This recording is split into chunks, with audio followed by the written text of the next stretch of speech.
Assalamualaikum warahmatullahi wabarakatuh. Radio Asa FM sambung Selaksa Asa Indonesia. Jumpa lagi dengan saya Ayu Mustika Sari di edisi hari Selasa tanggal 10 Januari tahun 2023. Dan di Selasa sore ada Bincang Sehat bersama dengan Bulan Sabit Merah Indonesia Kota Blitar. Dan insya Allah sampai dengan jam 4 sore nanti Ayu akan menemani Sobat Asa di acara Bincang Sehat dengan tema rinitis alergi. Tentunya Sobat Asa FM bisa mengikuti acara di sore hari ini melalui live Facebook Radio Asa FM, juga bisa melalui frekuensi gelombang radio. Acara di sore hari ini didukung oleh Bulan Sabit Merah Indonesia Kota Blitar, Klinik Rahmat Medika Kota Blitar, Klinik Mitra Medika Jeblok Talun Kabupaten Blitar, Klinik Mardis Medika Panggung Rejo Kabupaten Blitar, IKA di Kota Blitar, LMI Kota Blitar, dan KAI Kota Blitar. Dan juga selalu ada madu hitam pahit El Habsyi ya sobat ya, madu yang dikombinasikan dengan 9 bahan herbal pilihan yang diproses secara modern sehingga mempunyai khasiat yang sangat istimewa untuk memelihara kesehatan tubuh. Dan tentunya madu hitam pahit El Habsyi ini bisa didapatkan di Radio Asa FM. Bisa order ke nomor 0857 07941029. Juga bisa pesan di BSMI Mart, tinggal pesan langsung antar ke nomor telepon 0858 06048154. Dan sudah hadir di Studio 1 Radio Asa FM narasumber kita di sore hari ini ada Dr. Andi Setiawan. Kita sapa dulu ya Sobat Asa. Assalamualaikum warahmatullahi wabarakatuh. Waalaikumsalam warahmatullahi wabarakatuh. Alhamdulillah sehat ya dokter? Ya, alhamdulillah sehat. Alhamdulillah. Sore hari ini ya sobat, bincang sehat kita di narasumbernya langsung dari Dr. Andi Setiawan. Beliau dokter di Rumah Sakit Mardi Waloyo, ya dokter. Ya, oke, dan sore hari ini tema kita tentang apa nih dokter? Tentang rinitis alergi. Tentang rinitis alergi atau pilek karena alergi. Oke, ya. Buat Sobat Asa yang sudah siap menyimak acara di sore hari ini, kita bisa mulai dari sekarang. Monggo dokter. Ya, pada sore hari ini kita akan mengambil tema atau berbincang tentang rinitis alergi atau pilek alergi. Ya, mungkin di antara sobat-sobat semua atau teman-teman semua itu pernah ya merasakan pilek. Atau pilek, tapi ternyata pilek itu penyebabnya itu macam-macam. Kalau pilek misalkan kan hidungnya berair atau hidungnya buntu, tapi ini ada namanya penyakit rinitis alergi, itu sebagian daripada pilek yang disebabkan oleh alergi. Dan ini ternyata kejadiannya sangat tinggi di Indonesia, hampir 4-40% ada di Indonesia seperti itu, sehingga kita perlu membahas atau belajar bersama tentang rinitis alergi ini. Oke, nah ini cuacanya sekarang ya dokter ya, panas sekali. Dan biasanya memang kalau kondisi seperti ini biasanya yang enak itu minum es yang dingin-dingin. Nah biasanya memang habis seperti itu pasti langsung muncul bersin-bersin, pilek dan seperti itu ya dokter ya. Itu karena jadi ada perbedaannya, apakah itu karena cuaca atau karena alergi ya. Kalau karena cuaca biasanya karena rinitis vasomotor, karena perbedaan suhu dingin atau panas seperti itu. Nah, ada rinitis vasomotor. Dan rinitis vasomotor selain karena cuaca atau karena suhu sih banyak sekali penyebabnya, misalkan juga karena hormonal atau karena psikosomatis atau karena obat-obatan, itu menyebabkan rinitis vasomotor. Ya hampir sama dengan gejala rinitis alergi. Tapi kalau rinitis alergi itu adalah ketika ada sesuatu yang terhirup di dalam hidung. Kemudian itu menyebabkan kita menjadi pilek atau menjadi buntu atau menjadi bersin-bersin seperti itu. Sehingga intinya mungkin untuk setiap orang, sebagian orang ketika menghirup itu tidak apa-apa, tapi kalau orang itu mengalami sensitif atau alergi itu dia jadi bergejala, bergejala seperti itu. Nah ini setiap orang tidak sama karena kadar sensitivitasnya, Masing-masing. setiap orang tidak sama. Nggih. Sebenarnya kan patofisiologisnya adalah kenapa orang itu bisa alergi atau Nggih. bisa enggak, itu adalah karena reaksi imun. Jadi reaksi imun itu adalah reaksi pertahanan tubuh terhadap benda asing. Jadi kalau orang itu yang mengalami rinitis alergi, itu sistem imunnya itu sangat sensitif atau sangat peka sekali. Nggih, Nah, nggih. sistem imun ini adalah berfungsi untuk menanggulangi atau mencegah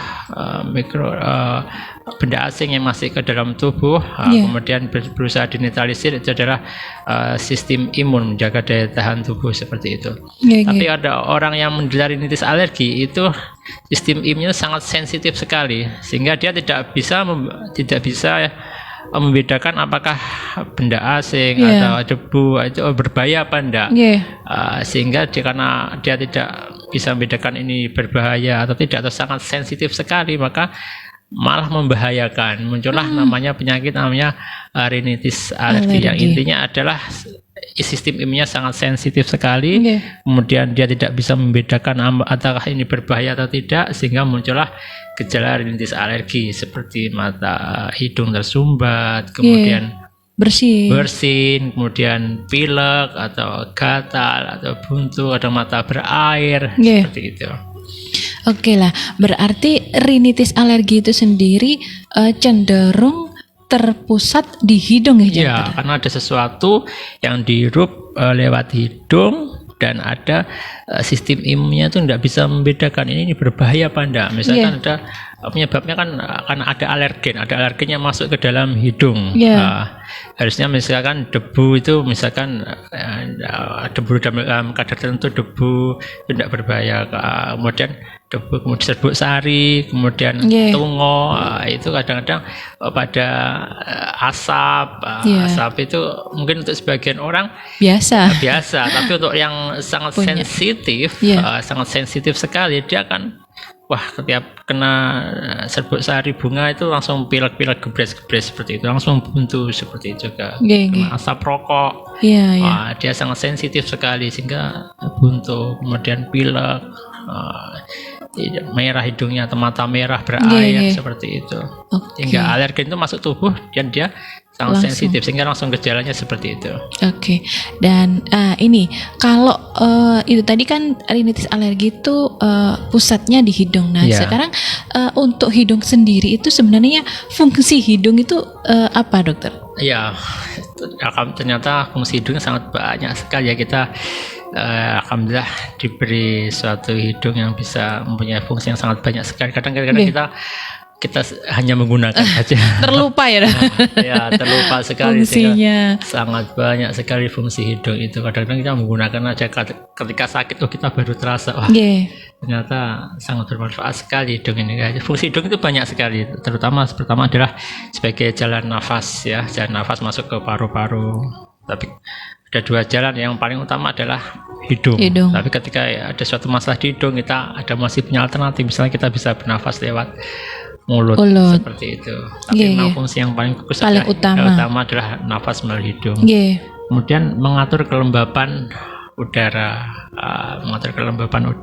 kemudian menyaring udara-udara yang kotor, menyaring udara-udara yang kotor ya, sehingga misalkan kita berada di tempat yang berdebu seperti itu kan, kita ada semacam mekanisme yang bisa menyaring bulu-bulu hidung itu. Ternyata ada manfaatnya. Ada manfaatnya. Bulu-bulu hidung itu bisa menyaring misalnya debu-debu atau yang kotor seperti itu. Bahkan di dalam hidung itu namanya adalah silia, adalah bagian daripada sel yang kecil sekali, yang bisa bergerak-gerak seperti rambut, bisa bergoyang, itu sangat kecil sekali. Dan ternyata itu mungkin kita nggak bisa melihat, tapi fungsinya sangat banyak sekali. Misalkan ada kotoran atau debu-debu yang masuk, silia di dalam hidung itu berfungsi untuk menyaring, kemudian bisa menggerakkan ke dalam masuk kemudian masuk atau keluar. Bila masuk, dia akan dihancurkan oleh lambung kita. Seperti itu. Sehingga kalau ada masalah dengan silia atau gerakan dari silia ini, maka ya mungkin banyak penyakit yang bisa kita hadapi atau kita seseorang yang muncul ya dokter seperti ya. itu. Okay. Dan gerakannya itu sangat hampir, ada yang meneliti itu 700 gerakan dari rambut-rambut silia itu yang berusaha untuk menyapu, menghilangkan debu-debu. Ada yang meneliti menurut textbook itu 700 sampai 1000 kali per menit. Tanpa kita sadari untuk menghilangkan kita nafas yang kita hidup itu mungkin ada yang kotor, ada fungsi dalam tubuh itu yang hidung itu yang bisa menyaring seperti itu. Sehingga sekali ya, kadang kita menggunakan tapi kadang efeknya sangat besar sekali. Terlebih yang kemarin ketika masa-masa COVID itu sepertinya hidung itu selalu tertutupin juga. Meskipun sampai sekarang kita masih menggunakan masker ya. Ternyata seperti itu ya. Kalau bebas tanpa masker, hidung itu memang terasa longgar sekali. Karena ternyata tadi ya fungsi utamanya untuk memang untuk bernafas, karena bernafas dengan mulut sama dengan hidung agak beda ya, dokter. Enak dengan hidung katanya. Bisa menyaring kotoran udara, bisa sebagai rongga organ penciuman, bisa resonansi udara. Betul sekali. Banyak sekali fungsi hidung. Memang kadang kita terasanya itu kalau kita sakit ya dokter. Kayak kemarin anosmia itu juga hidung ya dokter. Anosmia tidak bisa membau. Tidak bisa membau. Kemarin kan 2 tahun kemarin ya dokter ya, kita memang di waktu pandemi itu memang sekarang baru kerasa itu semua berhubungan dengan hidung ya. Ternyata seperti itu. Oke, nah ini balik lagi ke rinitis alergi dokter. Tadi jenengan bilang kan memang ada beberapa macam ya untuk penyebab dari rinitis. Nah ini apakah mungkin ada persamaan ya dokter antara rinitis alergi sama alergi biasa? Adakah persamaan atau perbedaan alergi biasa? Ya, jadi rinitis itu adalah gejala peradangan pada selaput dalam rongga hidung. Berarti gejalanya berarti biasanya di dalam hidung. Meskipun kadang-kadang ada mata berair seperti itu. Kalau alergi itu macam-macam juga sih, misalkan kulit ya, bentol-bentol itu karena alergi. Itu asma itu juga karena bisa juga penyebabnya adalah karena alergi, itu. Jadi kalau rinitis alergi ini mungkin gejalanya adalah terutama pada hidung, yang dalam, hidung, keluarnya pada hidung. Tapi manifestasi alergi bisa macam-macam ya. Kalau di kulit itu bisa menyebabkan mungkin gatal atau eksim, seperti itu. Kalau di paru-paru misalkan asma, seperti itu. Kalau di hidung, kalau di hidung gejalanya ada pilek, buntu, seperti itu. Nah ini kalau memang ketika kita sudah terkena rinitis alergi, apa yang harus kita lakukan dokter? Kadang kan memang kalau kita bersin terus kemudian ada yang mengganjal di hidung kan rasanya nggak enak ya. Ini kayaknya mungkin biasanya kalau diuap pakai air panas itu kayaknya enak, tapi mungkin ada pengobatannya yang lain mungkin dokter. Pengobatan dari rinitis alergi yang paling utama adalah dengan menghindari alergennya, menghindari sesuatu yang penyebabnya.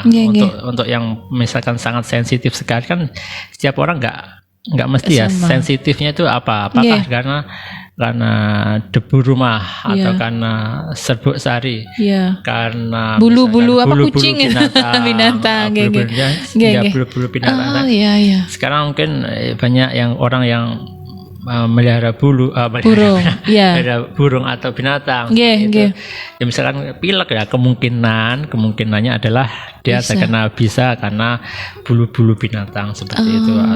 Bulu-bulu binatang itu bisa menyebabkan pada seseorang yang sangat sensitif sekali, itu bisa menyebabkan rinitis alergi. Mungkin awalnya saat ini enggak apa-apa, tapi kalau menumpuk semakin banyak, kemudian semakin sering, kemudian daya tahan tubuh dia bisa juga terkena rinitis alergi seperti itu. Sehingga gejalanya timbulnya kapan kemudian itu tidak sama tiap orang. Tidak sama, tentu ya. Tidak tentu. Artinya, artinya alergi bulu-bulu binatang, debu rumah, serbuk sari, asap rokok, asap apapun, kendaraan itu adalah alergen, dan itu kalau menumpuk semakin sering semakin itu bisa menyebabkan rinitis alergi, apalagi jika punya riwayat keluarga yang punya riwayat alergi. Itu sangat harus hati-hati sekali. Iya. Mungkin kalau di rumah bisa ya kita hindari, kita jaga kebersihannya lah. Ketika keluar itu ya dokter ya, yang mungkin kita susah untuk menghindarinya. Ya, ketika keluar itu sangat susah untuk menghindari. Tapi ternyata alergen itu tidak hanya di luar, tapi di dalam rumah kita itu kalau tidak dijaga kebersihannya itu bisa menyebabkan alergen. Justru di rumah sendiri ya? Di rumah sendiri. Debu-debu rumah. Debu-debu rumah itu bisa menyebabkan seorang itu menjadi rinitis alergi. Jadi penyebabnya bisa di dalam rumah atau bisa di luar rumah, di dalam atau di luar. Yang paling diwaspadai adalah debu rumah ketika ada di dalam rumah. Sangat waspada sekali ya. Debu-debu rumah itu. Karena di debu rumah itu kan kita bisa lihat kecil ya. Iya. Tidak terlihat. Nggak terlihat. Iya benar. Nggak terlihat. Debu rumah itu bisa berisi serat, kemudian serbuk, bisa daki, kemudian bulu-bulu. Itu macam-macam isi dari debu rumah itu seperti itu. Banyak sekali. Dan yang paling mungkin yang kita perlu tahu adalah karpet. Kelihatannya bersih ya. Bersih, kemudian karpet, kemudian korden. Harus sering dicuci. Seminggu diganti lah, seminggu 2 kali seperti itu. Karena ternyata di dalam debu rumah itu ada suatu organisme yang hidup kadang-kadang, namanya adalah tungo. Jadi tungo itu adalah bisa bagian daripada debu rumah itu. Jadi debu rumah itu macam-macam.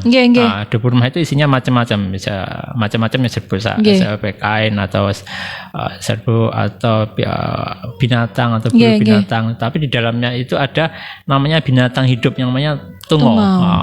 Tungo itu secara ilmiahnya adalah namanya Dermatophagoides pterycinus. Dermatophagoides pterycinus. Tungo ini ternyata adalah juga menjadi penyebab paling sering orang itu menderita rinitis alergi. Jadi tungo itu semacam jasad atau mikroorganisme yang hidup. Yang hidupnya itu dari makanannya apa? Ternyata makanannya adalah daging manusia. Kotoran kotoran dari manusia. Apa ya namanya? Bolot ya. Bolot ya. Makanannya dari situ.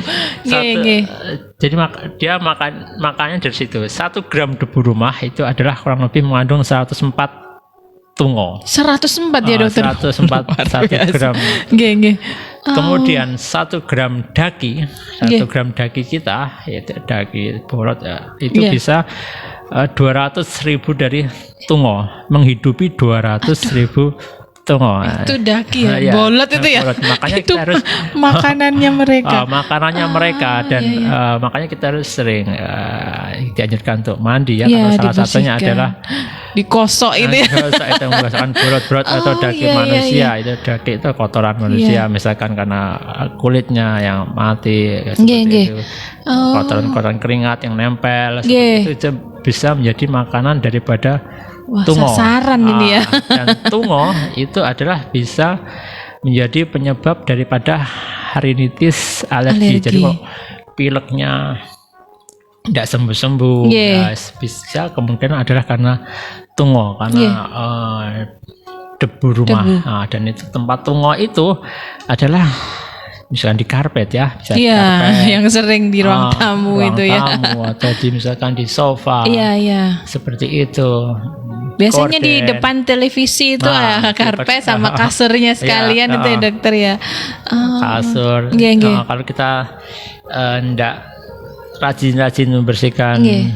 rumah, Paling nggak disedot itu ya, pakai disedot, vakum itu. ya, vakum itu bisa menyebabkan seorang yang hipersensitif menjadi menderita rinitis alergi.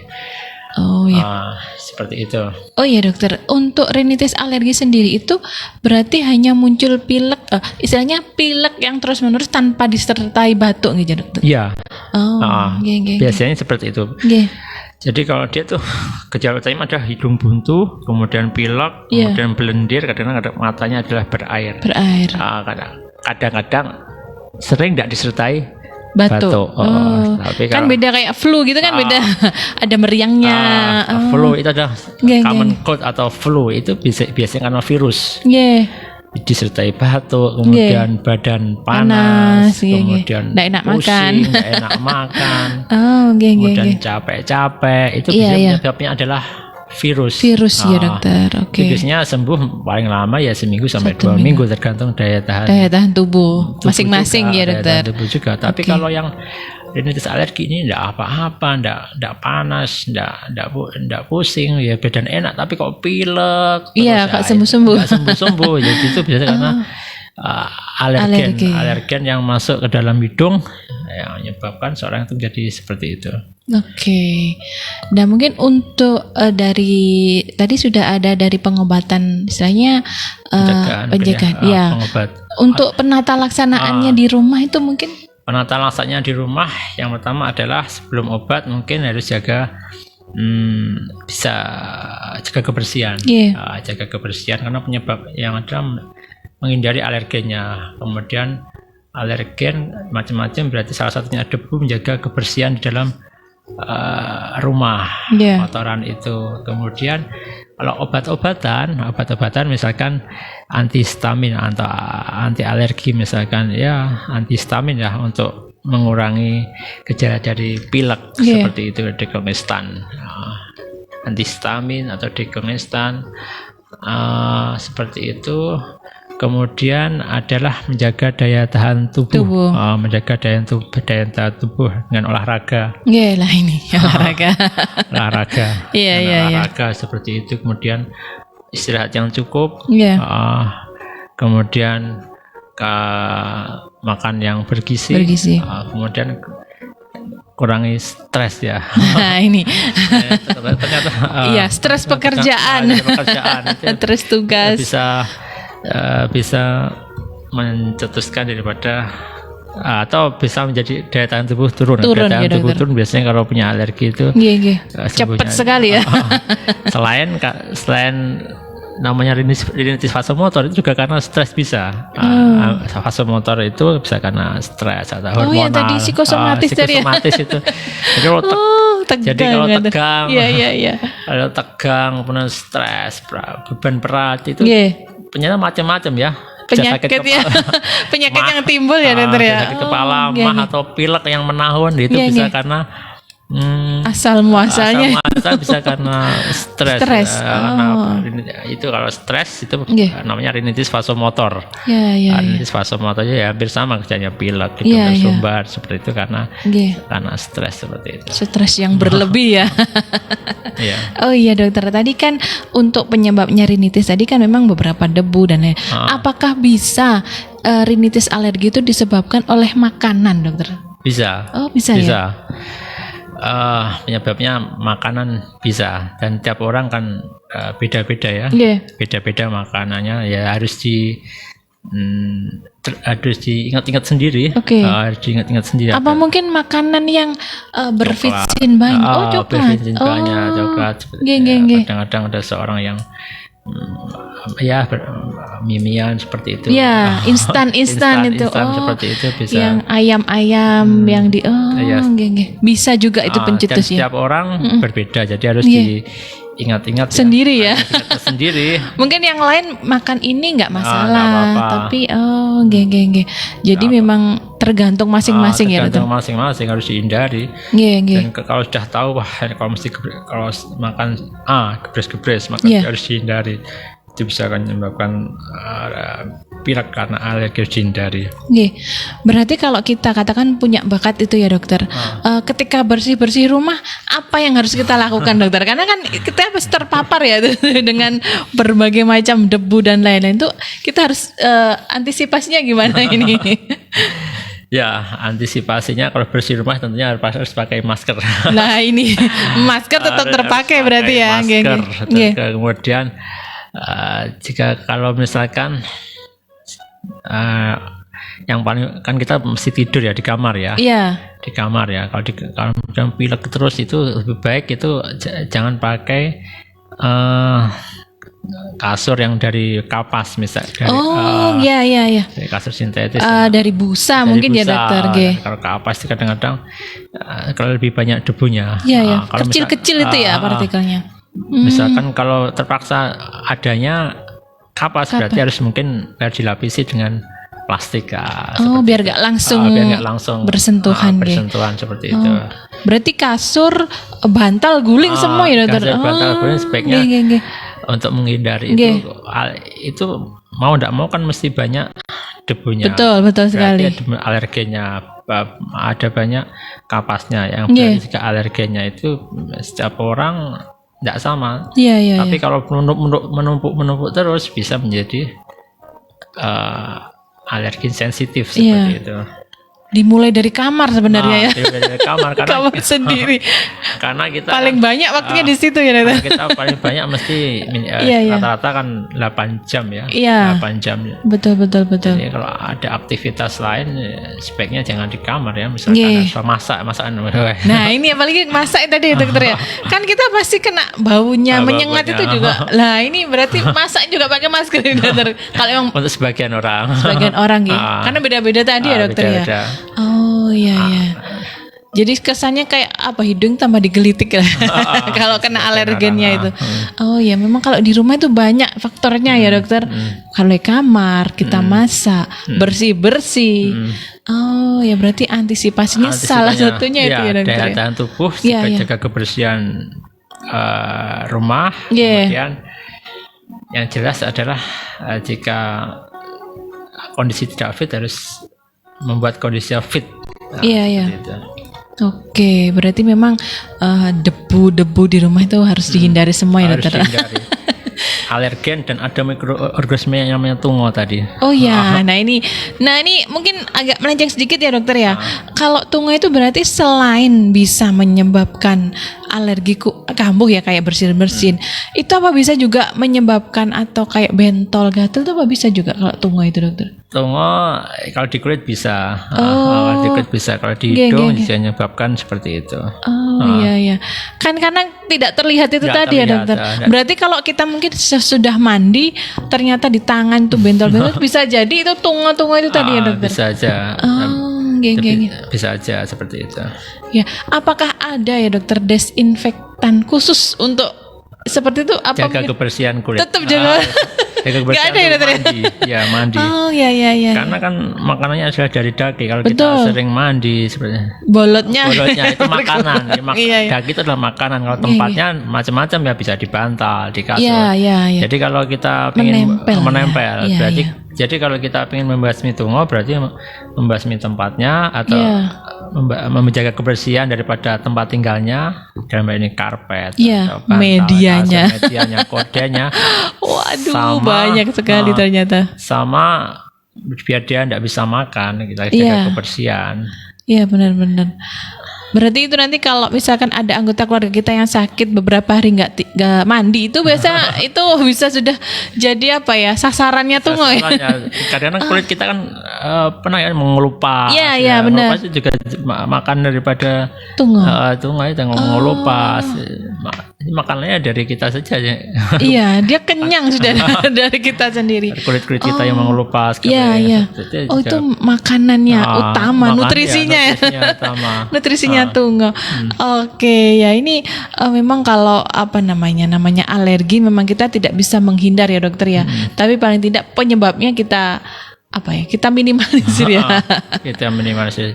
Dan itu kan untuk sebagian orang jika sangat lama kronis bisa mengganggu ya, misalkan nggak sembuh-sembuh itu ya kadang-kadang harus pengobatan, harus ke konsultasi ke dokter, atau kadang-kadang bisa menyebabkan konkanya itu membesar. Itu kan sangat bisa jadi ada komplikasi ya dokter. Komplikasi tidak hanya pilek aja, tapi kalau pileknya itu menaun itu bisa menyebabkan ke sinusitis, ke infeksi ke telinga seperti itu, karena dari hidung ya dokter, bisa ke telinga. Hidung itu kan jika sangat kronis kan sangat bisa membesar padahal di situ ada struktur dan fungsinya. Maka ada komplikasinya, bisa ke sinusitis atau bisa menyebabkan ke polip juga, kadang-kadang bisa menyebabkan infeksi pada telinga dan tidak nyaman seperti itu. Sehingga kadang-kadang pengobatannya nggak hanya pengobatan sederhana, bisa juga karena harus operasi atau kauterisasi, seperti kauterisasi karena komplikasinya seperti menjadi komplikasi itu ada kronis ya, pengobatannya kadang-kadang ya juga nggak sederhana. Nah, makanya harus dijaga, harus dihindari seperti itu. Kelihatannya sepele ya dokter, bersin-bersin. Ternyata kalau dibiarkan lama-lama bisa komplikasi seperti tadi. Komplikasi dan pengobatannya harus bisa kauterisasi atau bisa sampai pembedahan atau seperti itu. Iya. Itu yang biasanya akhirnya ke THT itu ya dokter. Kata yang sangat parah sekali. Tapi menurut penelitian kadang-kadang kalau rinitis alergi yang masih anak-anak itu, dewasanya itu ada yang mengatakan bisa sembuh. Tapi kalau biasanya 20 dia sudah dewasa, mengidap pertamanya dewasa, kadang-kadang susah akan menetap seperti itu. Iya. Ya memang saya pernah lihat dokter, jadi ada tangga itu setiap bangun pagi itu tidak pernah bisa berhenti bersin. Itu sudah usia dewasa. Ketika kecil nggak seperti itu.